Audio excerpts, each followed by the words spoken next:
Hello, my name is Lucy, and I am part of the arcade system, or as we are collectively known, the arcades. And today I'd like to talk a bit about working well plural. As far as agenda, I want to talk about how DID affects our workplace life, how we overcame some of the limitations and difficulties about being a system with Agile principles. I will explain what Agile is, and I'll try to be brief, but basically I have been working in this field for the past 10 years and have amassed a lot of knowledge on how to move forward in very small iterative steps in a way that's very friendly and very human. So we'll talk a bit about these Agile principles that we used. We'll talk a bit about the things that we think that your system could copy and steal from our experience in Agile. And finally, I'd like to talk about our experience with disclosing in the workplace and some best practices that we found useful in that journey. Before we go any further, I want to start with some caveats.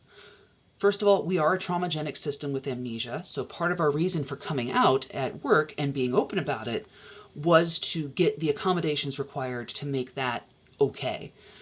We have a lot of power in our workplace. Like I said, we've been working full-time in the IT project management / Agile Coach / Scrum Master industry for 10 years. So I have a pretty deep resume and a lot of clout within my industry. So your mileage may vary depending on what kind of power you do or do not have in your workplace. And finally, I'm a white collar IT worker. I'm a knowledge worker. I work from home. In fact, I am talking to you from the computer on which I do my work day in, day out. So your mileage may vary, and you may have to modify some of the things that I'm mentioning here if, say, you work in an in-person environment or in a customer service environment or anything of that sort. So again, your mileage may vary. This is just our experience as a white-collar IT worker who discovered their system very late in life. So as far as a timeline, I want to briefly go over sort of our journey to where we are today so you can better understand the context where I'm coming from. In 2009, we discovered our system. It was the height of the Great Recession in the United States. I had recently lost my job, started transition, and was dealing with a lot of stress and a lot of trauma from blowback from me coming out as being trans. At that point, another alter came into my system, my head. At the time, I didn't have these words to use. It was more like a spiritual possession, if that makes sense. After a year or two, that alter asked if I was ready to meet the others, and I said, nope, I'm okay. And so I stuffed my system back down into a very tiny box. I moved to Chicago, got certified as a Scrum Master, and started really on my career path towards where I am today. Of course, in 2020, the trauma of the pandemic and the isolation gave us a lot of time to think. And at that point, we rediscovered the system and started to meet everybody. Things were very difficult for about a year or so because everyone wanted to be out. Everyone wanted different things. And I had a little existential crisis moment of, oh gosh, how am I going to get 100 different alters in my polyfragmented system to work together to keep our life on track? It's not like I don't have anything to lose. I have a mortgage. I have a beautiful spouse. I have a great life here in Chicago, and I've got a great amount of clout within my community of peers in the IT industry. So I was worried that this was going to be the end of my ability to take care of myself until I said, wait a minute. I'm an Agile coach. I literally make teams work together for a living. And why don't I just do that, but inside my own head? So there was a lot of experimentation, a lot of ups and downs, and trying to get this to work at work. But here in 2022, I can tell you that for DID Awareness Day, I did a Learn Day presentation about having dissociative identity disorder to my entire company. It was well received, and I have been welcomed with open arms as an entire system at my company. So, like I said, I want to talk a little bit about Agile, and I promise you I will be brief. So, the Agile Manifesto was written in the 90s by a number of software developers working in the IT industry. At the time, most software was built using traditional project management principles, where you would say, for example, you were building a pizza joint. You would plan out your menu, you'd plan out the building, you'd plan out how the seating is going to be, you'd sort of figure out how much time you needed for each piece, and then you would execute, which works great if you're building something physical like a pizza joint. It's not so great if you're building something that needs to be maintained over a long period of time. So this site is very 90s. It has not changed. I think it's like almost a historical landmark in the industry at this point. But without going into too much detail, we make small steps towards a goal, and then we change course when things aren't working. We experiment, we try things, and if we don't like where we're going and how it's working, we change it. So as I said before, let's imagine we're building a pizza joint, traditionally using old project management methods and Agile. And once I get through this, I promise you I'm going to not be so businessy anymore. Traditional project management, I'm going to decide everything about the pizza joint at the start of my planning process. I'm going to lay out a timeline. Hey, I'm going to work on this and it's going to be done in a year. I'm going to spend months building my place, my menu. I'm going to open the restaurant and maybe it's a success. Maybe I've missed the mark. Maybe I don't know what my customers really want. So now I'm frustrated because I've spent a year planning this thing out and it's not viable. From an Agile perspective, however, if I were building the same pizza joint, I wouldn't worry about the pizza place first. My first thing would be, what is the quickest way that I can sell pizzas right now? So maybe that is, I'm going to make a cheese pizza that I can sell from my home. It's a freezer pizza. I go around with a van, I sell them to people, I deliver them to their door, and I ask for feedback. And they might say, oh, this is really good. The sauce is a little too sweet, a little too salty, a little too spicy. So I adjust my recipe until people are really happy with it. And then I'm going to start adding ingredients gradually. Maybe I start with mushrooms. Maybe I start with peppers. I make a supreme pizza, and then I start adding more ingredients, and I experiment, and I try new things. Maybe I try artichokes, and I find out that nobody in my neighborhood likes artichokes, so I take it off the menu. Once I have all of that settled, and I've got a really good menu that's solid, and I'm making progress with it, then I might start building out my storefront. I might have just a counter at first, where I'm just selling pizzas from the counter, and maybe I add a seating area. Maybe I add tables later. Again, we're going to make small changes based on feedback that we receive, and then we're going to experiment with new things. So I want to take a step back here and talk about some Agile techniques, and they're called ceremonies in Scrum, which is one of the more popular styles of Agile in the industry. 3 things that we found very helpful as a system that I would highly encourage you experiment with. The daily stand-up is really good for new systems whose communication is lacking. So we set this up every morning in the shower. We invite every system member that was out the day before or the one that was working the day before. And everyone in the system has to answer 3 questions. What did you do yesterday? What are you going to do today? And do you have anything that's keeping you from getting work done? So what did you do yesterday helps overcome your amnesia, if you do have amnesia barriers. What do you want to do today covers a lot of the if I want to do something, if there's someone inside who's really wanting to take time today, or maybe there's someone who's really excited about doing a task at work, this is a good way to quickly identify who wants to do that. And the blockers is really good for system communication. Let's say that there's someone who's not getting what they need in the system. They know that every morning in the shower they can come up and say, I need this thing. So maybe it's a kid needs time to go watch cartoons, or maybe it's, for example, we are a gender fluid system. So sometimes the guys or the girls in the system want to have a guy day or a girl day, and maybe they haven't had it in a while. So this is a great place to surface those things. A retrospective is a task that happens on a recurring basis, usually every 2 weeks. We invite all of the system members that go to work. They sit down and they review their progress over the last 2 weeks. And there are a lot of formats for this conversation. 2 of our favorites are Sailboat, which is a sort of a representation of everyone's on this boat. We're moving towards an island, which is our goal. There are rocks in our way that we have to navigate around, and that might be stuff we have to deal with in the future. And then there's an anchor, the things that are holding us back, right? And so we collectively sit down and we fill this thing out, and we figure out maybe there's 2 or 3 things that we want to try to change about the way that we're working our system. There's also start, stop, continue, which is, are there things that are really good that we want to continue doing? Are there things that we just don't like as a system and don't want to stop doing? And are there things that are working really well for us that we want to keep going?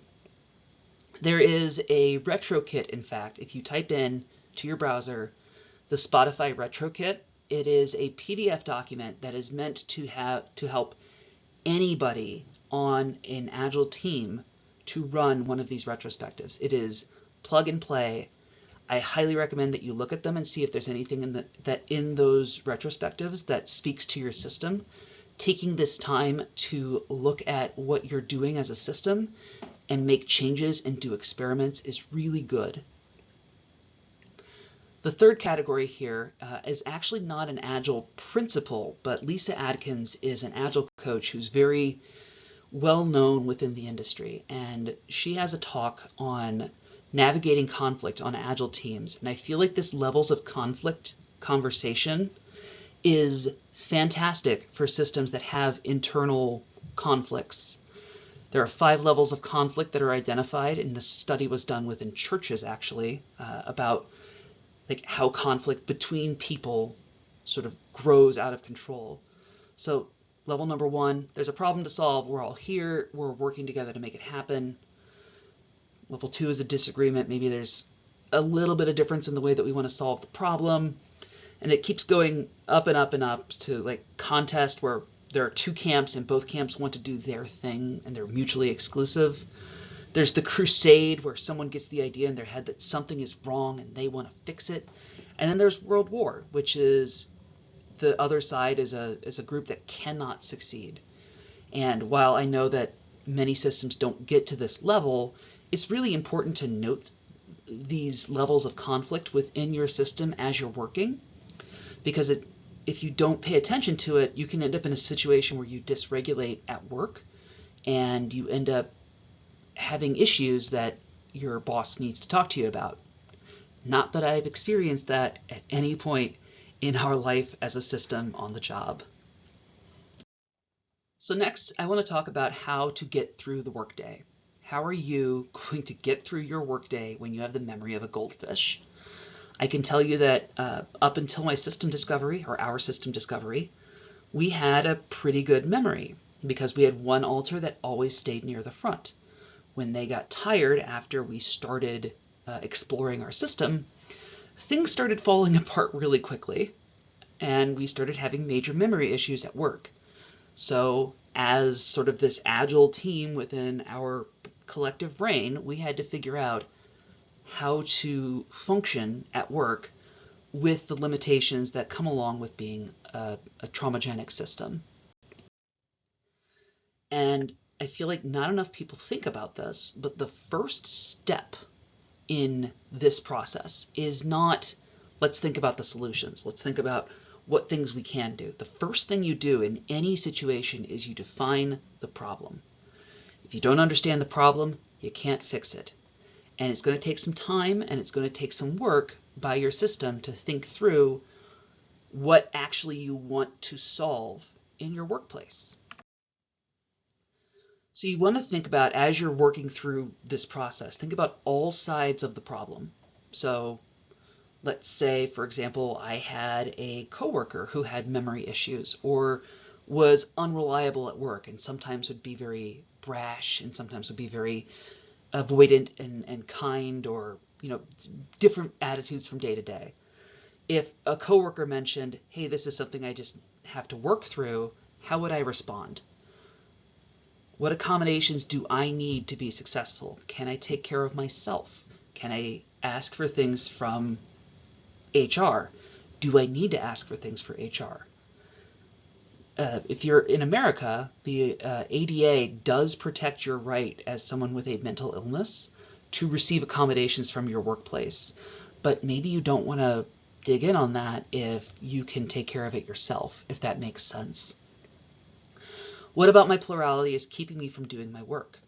Again, this is a clear-cut case of I know that my plurality in my system is a special thing that I really cherish and adore about our collective experience, but it gets in the way of work sometimes. And so identifying the places where we're having issues allows us to address those with accommodations.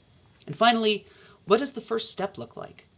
You could sit there for days and plan out this entire beautiful system of notepads, of reminders, of weird little bots that do things on your computer.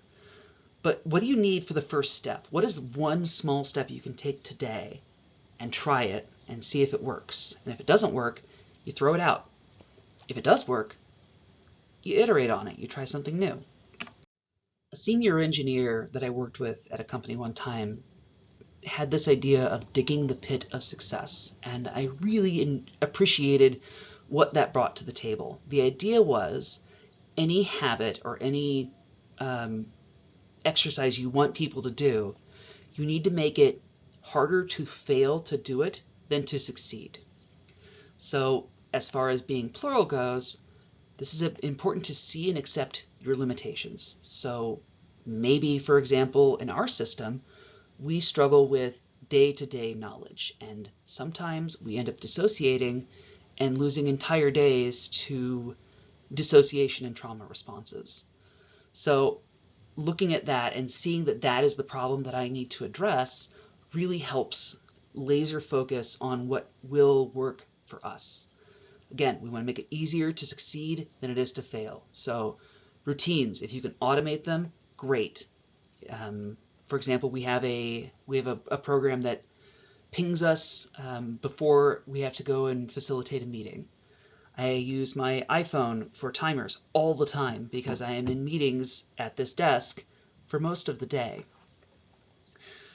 What you're really looking for here is what's called tripwire decision making. And if you type that in, you'll probably find an article by Mike Cohn, C-O-H-N, about this concept.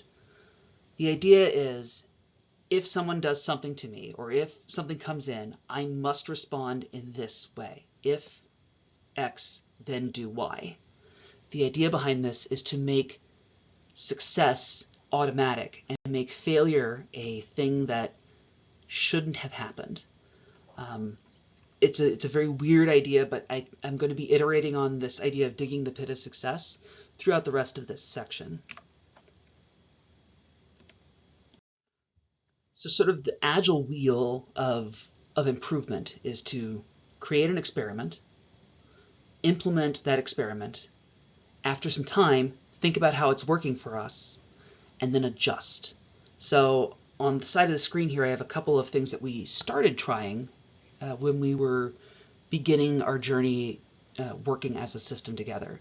We started out with the idea of a paper journal, a bullet journal. Everyone loves bullet journals. Turns out we forget to write in journals, and some people are better at it than others in the system. So that one is out.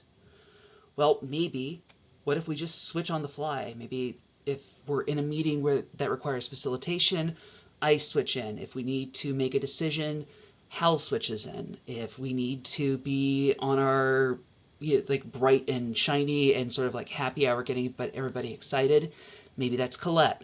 Turns out that's terrible because our amnesia got worse. We thought maybe one of us just does the work. That didn't work because that person burned out. Okay, that one's out. We'll make a system in OneNote. So we'll have like a template of to-dos for the week. Well, it turned out we would just all look at it and say, hey, someone else in the system will take care of this tomorrow. So that's out. So now we figured out we use Microsoft To Do and we use some automation in Microsoft Teams to basically tell ourselves what we were going to do next.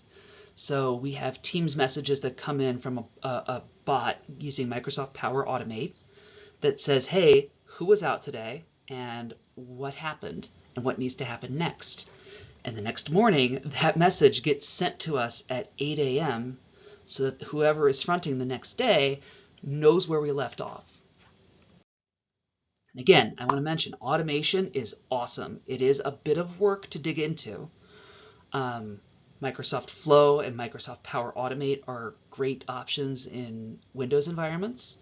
If you're on a Google environment, you kind of have to pick around. If this, then that is very good for this. Apple has shortcuts on both Macintosh and iOS. I cannot recommend this enough. Any task that has to be done repetitively, if you have amnesia, having something that pings you, shows up, makes sound on your desktop and says, hey, did you do this, is so, so powerful. So it is work, but I highly recommend you look into it. Some ideas that we've used that have been very successful. Like I said, we facilitate meetings all the time. So we get a buzz 10 minutes before every meeting that says, would you like to create a OneNote page to take notes about this meeting? And then it asks who's fronting. And at the top of our page, it shows who showed up at this meeting. This really helps when someone asks, hey, were you in that meeting 2 weeks ago? And I can really quickly type it into my OneNote and say, oh, okay, I wasn't there, but Colette was there. Let me ask Colette and get the context so that I can answer this question.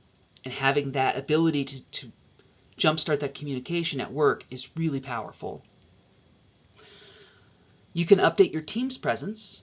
So if you work on Teams or Slack, there's that little status. So we actually use that to indicate to coworkers who is fronting. So it's very easy for folks who want to interact with the system to know, oh, I'm up at this meeting today. Nope, tomorrow it's going to be Jean. Tomorrow it's going to be Hal. As I said before, we have a prompt that comes up and says, hey, how was the day today? Who was mostly out? You write up a paragraph that says, you know, I was really productive today. I wasn't very productive today. We were switchy. Here were the people that were at work. Here's the thing that needs to be done tomorrow. And that gets sent to us the next morning. So it's there's sort of a seamless transition from person to person. And finally, I have a thing that pings me every 5 minutes, or 5 minutes before a meeting, so that I remember to get on the Zoom call. I can't tell you how many meetings I have just spaced because there's been a switch, and the person who is now in front doesn't remember that we were supposed to be in a meeting or even supposed to be running a meeting. So that happens a lot. So timers and things that ping you and yell at you and say you need to show up at this thing, very, very useful. So as a coach, one of the things that I encourage people to do is not look for flaws. Flaws are things that probably will never be fixed entirely. They're things that you must accommodate, but you can't really overcome them. Instead, I encourage you to think about, what are the superpowers of the people in your system? What are they good at? This is also really helpful for system stability. Knowing who is amazing at what will help you appreciate the alters in your system. Just 2 examples here. The person on the top left for us is Colette. Colette is very femme, very flirty, and very center of the party. So if we need to go to a happy hour, if we need to go to a networking event, if we need to do something where we need to come off as the life of the party, Colette is the one that takes over.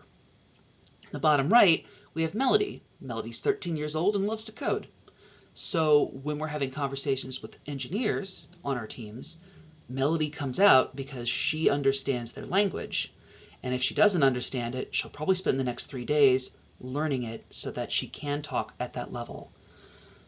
We've done this for every single alter that goes to work in our system, and now we have a really solid idea of who is best for which situation, which allows us to communicate ahead of time and say, tomorrow, for example, we're meeting up with the vice presidents of the company.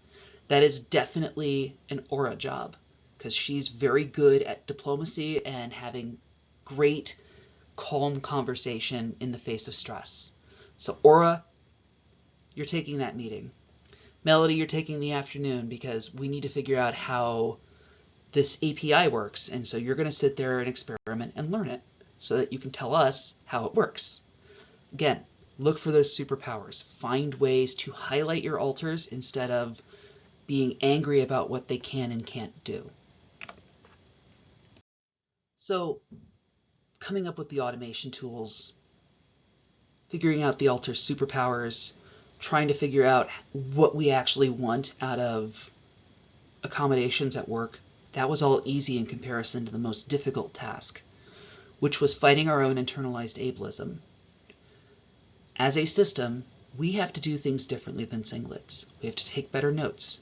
We need more time to recall things because we have to go inside and ask who remembers this specific meeting. We'll have times where we dissociate in the middle of a meeting and are incapable of talking. And that's okay. It has to be okay. Everyone has things like this. There are people who are on the autism spectrum who approach problems differently than autistic people. Folks with ADHD are very hyper and creative but struggle with focusing on routine tasks. Everyone has these things, and it's okay. It's okay that you have to do things differently because you're a system. And I would highly encourage you to think about your system not as a detriment, but as a superpower. For example, us as a traumagenic system, we are capable of dealing with an extreme amount of stress. There is no amount of workplace stress that is going to make me feel terrible. I'm going to be able to show up every single day and perform no matter what's going on. I have the ability to talk with a bunch of different people. I have a nerd who loves to code who can talk to engineers. I have a diplomat who can have very high-level conversations with vice presidents and C-suite, like CEOs, COOs, CTOs. I'm very good at emotional connection, so I'm very good at reaching out to people who are a bit quieter and getting them to come out of their shell. This is a superpower. There are many people who cannot do that.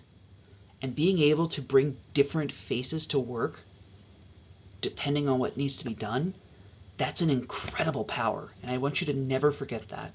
This isn't just about figuring out how to not get fired as a system. This is about how do you bring your genuine self to work so that you can do the best work possible. All right, now on to the fun stuff. Disclosure. As I said at the start of this presentation, we are out as a system at our company. We're the only system at said company, and it's completely fine. And I want to talk about how to do this in a way that's safe, in a way that maximizes your chance for success, and allows your whole self to come to work. In our experience, the secret sauce to disclosing something like a system or a status that is outside of neurotypical cis hetero norms is confidence, straight talking, telling, and knowing your ask. Confidence. You don't come in asking for someone to accept you. You come in and you tell them what you want. You don't get into the details, you don't get into the weeds, you don't get into how you feel emotionally. You just lay it out. Talk straight. Yes, I am a system. Here are the things that I need as accommodations to get my work done. In return, here's what I bring to the table. And finally, knowing your ask. Before you have this conversation, know what you want to achieve.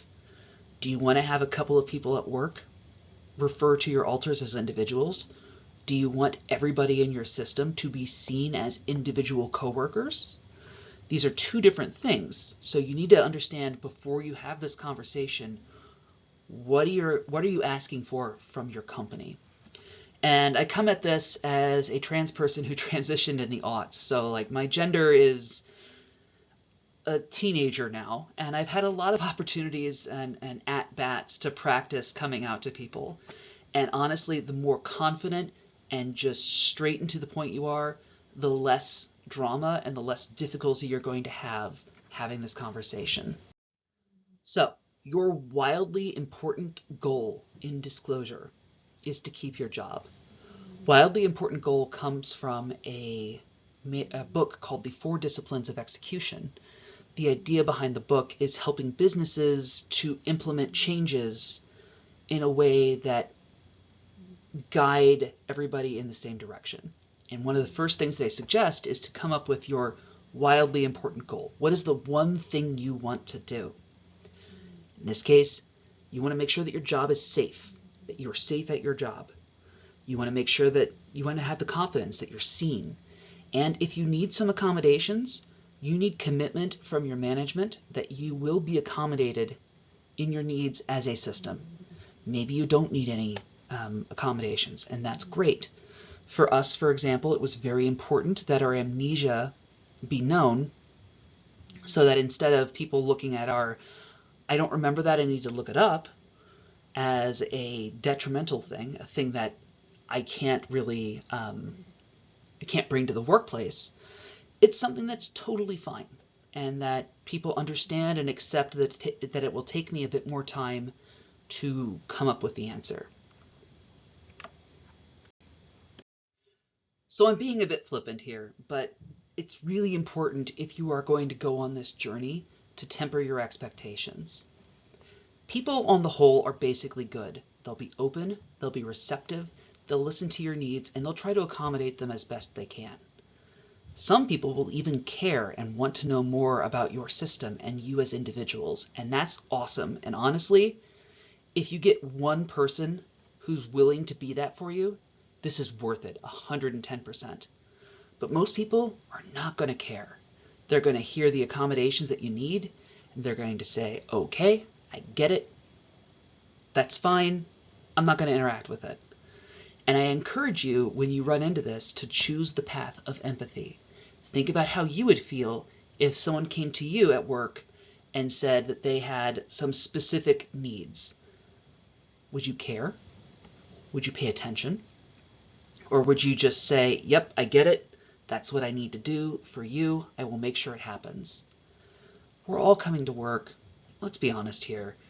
No one's coming to work because they truly want to or they're truly passionate about their job. Most people are at work to get their paycheck and go home to their lives. And that's okay. You need to understand that the audience that you are talking to has that in mind. This extremely scientific chart is our experience of disclosure of our system. I would say on a whole, 5% of the people at the company really took the time to get to know our system and us as different individuals. Probably 10% noted who is out and made a point to notice and say our names. About 25% acknowledged, okay, I get it, you're a system, that's cool, but they don't really interact with us as a system. They just say, okay, it's Austin. Austin's got multiple people in their head. I don't have to worry about that, and I don't have to care. They're taking care of it themselves. And the rest just don't care. And that's okay. Again, we're not trying to be friends with everybody at our company. I don't want to be friends with everybody at my company. There are some people that I don't want to hang out with. It's not because I hate them. It's not because I don't like them. It's just they're not people that I want to be around in my off time. So this makes sense. Choose the path of empathy. There's a very good chance that there are people at your company that are going to hear you say, yeah, I have DID. Here is my system. And they're going to say, cool, I'm totally ignoring that. Is it right? Maybe not. But again, remember your wildly important goal. You are here to keep your job, and you are here to iterate and find ways to bring your full self to work. So in this conversation, it's very important to manage things carefully and intentionally. First, always remember what you want. Do you want to be accommodated? Do you have things that you need from your boss? Do you need extra time? Do you need notes written down from meetings? These are things that you can ask for as an accommodation. Do you want to be acknowledged as a system? How much acknowledgement do you need? For us, for example, we stick with the idea that the body's name, Austin, is always acceptable, but it is good manners if you would like to get to know us as individuals to note who's out and possibly use our names. But again, it's a workplace. I accept and know that some people just aren't going to care, and that's okay. I'm not here to make friends. I'm here to make a paycheck. Remember your audience. Are you talking to your coworkers? Maybe it's a bit more casual. Maybe it's, hey, this is the thing that goes on in my life. If you want to get to know more about us as a system, feel free to reach out. Maybe it's your boss. So you want to talk really specifically about, these are the things that I struggle with because of my mental condition. If you're talking to the whole company, maybe instead of asking for accommodation or really trying to talk about the members of your system, you're mostly talking about, this is what plurality is. I am a plural system. Here's some notes and some research on this issue. And if you want to know more, please reach out. Keep it simple and casual. I always tell people who are coming out as trans, this isn't a lifetime special. You're not here with the sad violin music and the piano and kind of this tense emotional moment. Again, most people are here to get a paycheck and go home to their families. So, very popular method of delivering a message is to start by telling them what you want to discuss, and then discuss it, and then review what you said. Like I'm doing in this presentation. I told you that we were going to talk about my system, we were going to talk about Agile, or we were going to talk about ways to accommodate yourself in the workplace, and now we're on disclosure. And at the end, I'm going to wrap everything back up. Finally, have materials ready. This is something that's new for a lot of people, and it's really only recently started to become a concept that we see in the public eye.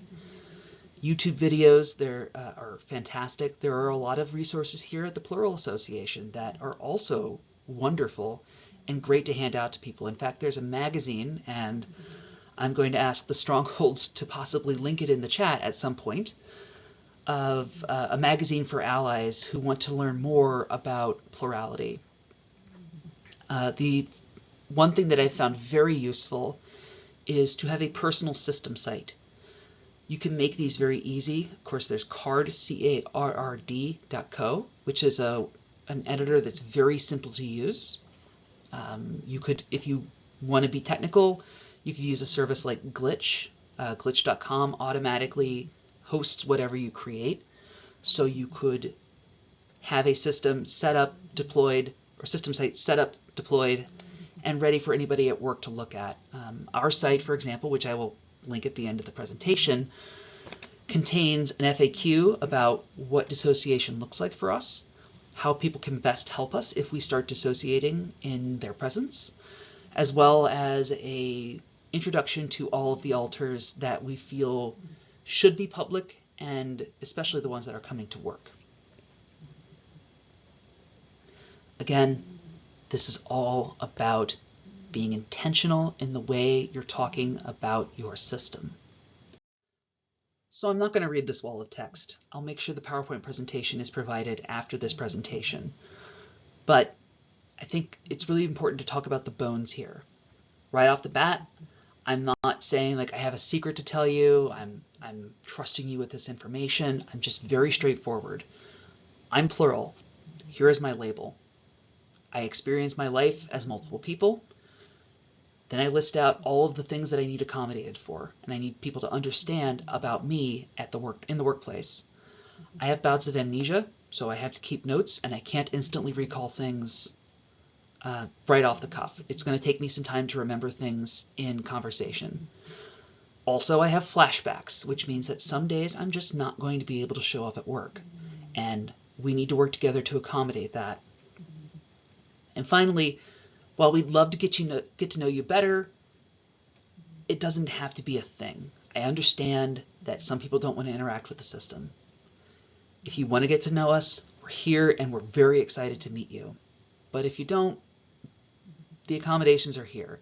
Here are some reading materials that you can look at your own leisure if you would like to know more about what it's like to be a plural person. I told them what I want to talk about. I made sure that I asked for my accommodations. I provided reading materials and said, if you have any more questions, please reach out. Very simple, very straightforward. It's very, very important to try and take as much emotion out of this conversation as you can. You don't have to go through the whole system map. You don't have to go and talk about your trauma with your boss to be believed. All you got to do is say, I have DID, I need these accommodations. If you want to get to know us better, great. If not, that's fine too. Here's some reading materials. So I'm certain the past couple of slides have come off as a bit of a downer. I mean, I've just told you, you can come out as a plural system at work, but most people aren't going to care. That's not exactly a happy message, but I do want to talk about the benefits of disclosure that we've seen in our experience at work. First off, we don't feel the need to mask at work anymore. So we are not fighting over what singlet Sona is going to show up that day. So everyone showing up is much happier. If I show up in a binder and a button-up and a tie on a call, no one's going to ask any questions. They're just going to be like, okay, one of the masculine alters is out. And if they don't know, I feel comfortable saying, hey, I'm a plural system. I'm one of the masculine alters in the system, so I dress up like this, and I take he, him pronouns. And if that's something that someone is not willing to do, that's fine. But at least I have the ability to disclose that casually instead of feeling like it's a big, terrible secret. I'm not expected to have instant recall anymore, so I don't get chastised for not remembering things off the cuff. I even have started using as shorthand for a system experience of, hey, were you at that meeting? No, I wasn't at that meeting. Somebody else in here was. Give me a second and I'll look it up. And that is something that my coworkers understand and are willing to accommodate now. Our boss can identify us by voice and actions alone, which is actually really cool. I've had coworkers at my job, if we've switched mid-meeting and they've seen it, they'll send me a Teams message and be like, oh, hey, Lucy, Hal was just out. He was a little angry. I'm glad you're here, right? Like having that experience of, even if it's just one coworker who notices, who's paying attention, and who is willing to interact with your system, it makes everything so much better. Like I said, being able to talk about it openly is just a gift. I don't feel like I'm holding on to a terrible secret anymore. I feel like this is something that I can share with the world. I can share with my coworkers. I can bring my full and genuine self to work in a way that I didn't feel comfortable doing before disclosure. And honestly, we as a system are doing some of the best work of our entire career now that we're openly plural, and we're actually bringing each person to work. Suddenly, instead of feeling like, oh man, I'm not having a good meeting day, I should beat myself up over it, it's much easier to say, I'm not having a good meeting day because Twilight is out, and Twilight is very quiet and doesn't like talking. Maybe I should see if Twilight wants to switch out for me so I can be the one that runs the meeting. Having that ability to have that conversation and be comfortable doing these switches at work has been an absolute joy and treat. So that's really it. We talked a bit about Agile, and if you would like to know more, you can reach us at austin@thearcades.me or 10cats-in-1coat on Twitter. I'm happy to talk about Agile, Scrum, all of these tools that I use on a day-to-day basis as a professional to make my life as a system better. We talked a bit about automation, and I will provide in the post-read for this presentation some examples of the Power Automate flows that we use to automate our workflow so that we don't forget to do things. And then we talked a bit about disclosure, that while it is a bit of a bummer that folks are not as open to the plural experience as one might hope, it's still absolutely worth doing. Thank you very much for your time, and I hope you all have a great day.